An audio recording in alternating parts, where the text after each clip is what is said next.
দুপুরবেলার সময়টা হলো এমন একটা সময় যেই সময়টা কিন্তু আমি বেশ রিল্যাক্সভাবে কাটাই, স্পেশালি যেদিন আমার উইক অফ থাকে। তো আজকে তাই ভাবলাম যে কেন না তোমাদের সাথে আমার আজকের এই দুপুরবেলার রুটিনটা একটু শেয়ার করা যাক। তো এই যে দেখো আমি কিন্তু স্নান করে চলেই এসেছিলাম, আর এসে ভাবলাম যে তাড়াতাড়ি করে ঠাকুরকে পুজোটা দিয়ে দিই। তো এই যে পদ্ম ফুলগুলো দেখতে পাচ্ছ, এগুলো কিন্তু আমাদের বাড়ির গাছের পদ্ম ফুল। অনেকেই ভাবে এই শীতে আবার পদ্ম ফুল ফোটে নাকি, তবে আমাদের কাছে কিন্তু ফুটছিল। তো সেটা দিয়ে আমি ঠাকুরকে পুজোটা দিয়ে নিলাম।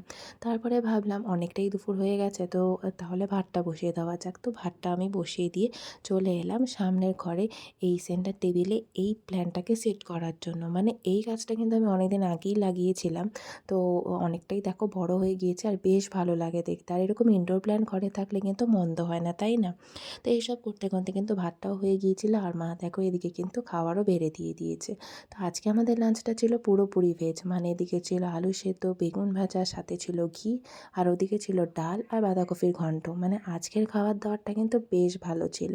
তো আমি আর মা দেখো একসাথে বসে পড়েছিলাম লাঞ্চ করতে, আর এদিকে এই যে আমাদের যেটা ডেলিকার নিয়ম, মানে ওই গল্প করতে করতে খাওয়া।